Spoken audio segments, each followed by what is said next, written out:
Greetings, friends. Tonight's talk is from the 21st chapter of the Dhammapada, known as the Pakinnakavagga. It's an interesting chapter in that some of the subtitles or explanations of that Pakinnakavagga call it a miscellaneous, or that's the English translation, but I think a more accurate translation is related by what's included in this chapter itself, which is the Buddha's teaching on recognizing the difference between a greater happiness and a lesser happiness, so that we can abandon the chase after a lesser happiness and live in the greater happiness that is found within the Buddha's Dhamma. And it's also in that way, it's a broad teaching in general about recognizing the drawbacks of giving in to just sensual desire. But then as far as within a Dhamma practice and keeping it authentic, to recognize the almost compulsive need to adapt, accommodate, and embellish the Buddha's teaching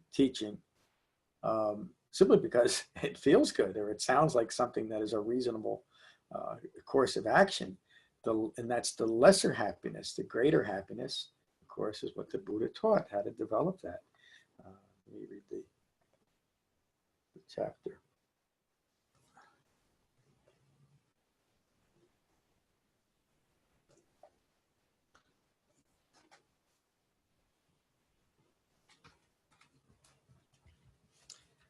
The Buddha begins with that theme.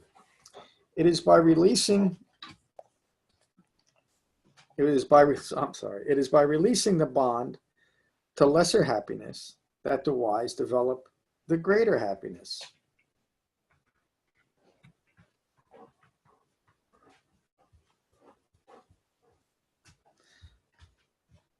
The wise, understanding the greater, renounce the lesser. These simple teachings are so important because the Buddha is describing how we apply the teachings directly to the ordinary mundane activities of life.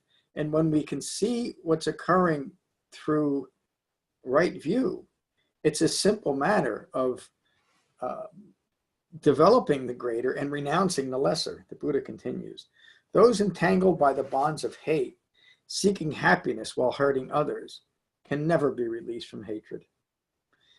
The defilements of greed, aversion, and deluded thinking, the defilements only increase for the arrogant and mindless, who avoid what is skillful and join with what is unskillful. Again, in a very broad sense, the Buddha is teaching this, but he's also teaching this about creating false dharmas and developing what is unskillful through our arrogance and our mindlessness.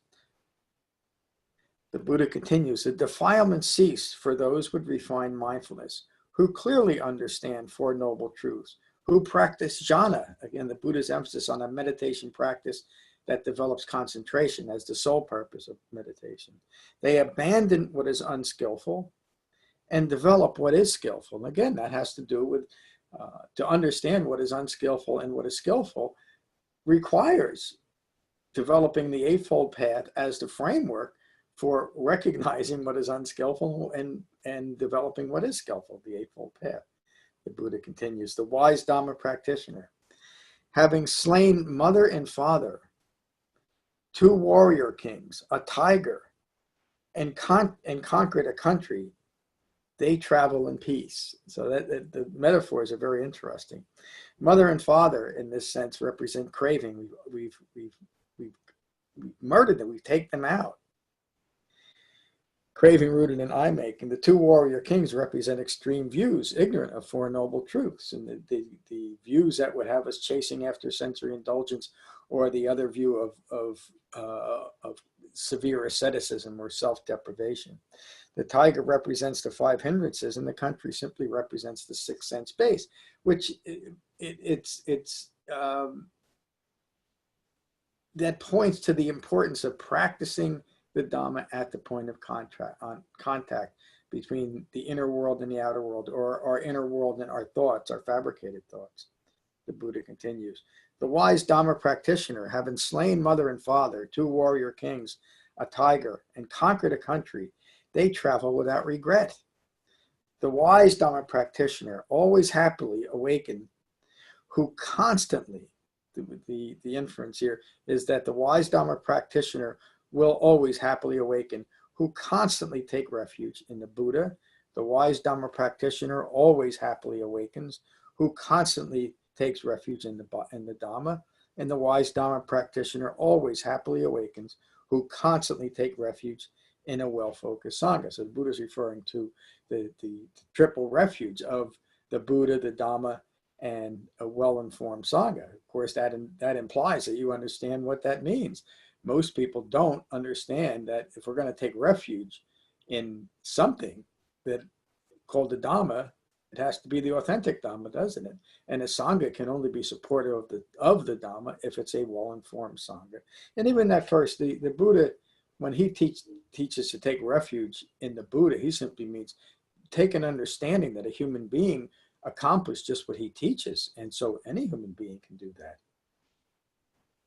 The Buddha continues, the wise Dhamma practitioner, always happily awakened, who constantly practice the 4 foundations of mindfulness. The wise Dhamma practitioner, always happily awakened, who constantly delight in metta, meaning holding that quality of mind that is imbued with goodwill for everyone. The wise Dhamma practitioner, always happily awakened, who constantly practice jhana. So the Buddha is not referring to a human being who constantly is in a meditative state and in that way completely removed from the world. He simply means that through through an 8-fold path, including a right meditation practice, we have developed that level of concentration that has established seclusion on our cushion that we can take off our cushion and maintain that in our mundane moment-by-moment lives. The life of the wise Dhamma practitioner is difficult and hard to delight in. The living death of ignorance is difficult and full of sorrow. Association with the unwise brings suffering. Wandering in confusion and delusion is suffering. Do not wander aimlessly, maintaining the distraction of suffering. And that's a direct commentary in a very broad sense, and just living our lives without any type of search for understanding. But then even in a person who has decided to develop an understanding that needs to be very well focused, or it will simply be maintaining the constant distraction of ongoing suffering. And that's why the Buddha taught an 8-fold path. He continues. The 8-fold path is not intended to be an escape from reality through continued fabrication. I'm sorry, this is my commentary. The 8-fold path is not intended to be an escape from reality through continued fabricated views. Right effort, the 6th factor of the path, guides and informs wise and content engagement with the entire Dhamma.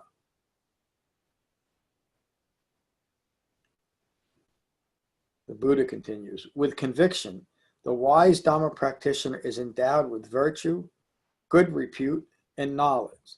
They are always respected. The wise Dhamma practitioner shines from a great distance like the Himalaya mountains. Fools are not seen like an arrow at night, meaning they have no lasting recognition or reputation. Fools are not seen like an arrow at night. The wise Dhamma practitioner, having established seclusion, and again a reference to right meditation practice, deepening concentration, having established seclusion with right effort, restrains themselves alone and delights in solitude. They take delight in the having disentangled themselves from the world. And again, it certainly doesn't mean that the wise Dhamma practitioner or the accomplished Dhamma practitioner has removed themselves from the world. It simply means that we are able to engage in the world from that point of a well-concentrated, secluded mind. And so then no matter what's occurring in the world or within ourselves, we always remain at peace. Again, the Buddha's teaching is to develop a mind free of conflict so that lack of conflict can then be carried with us and contribute to the diminishing of conflict in the world, at least.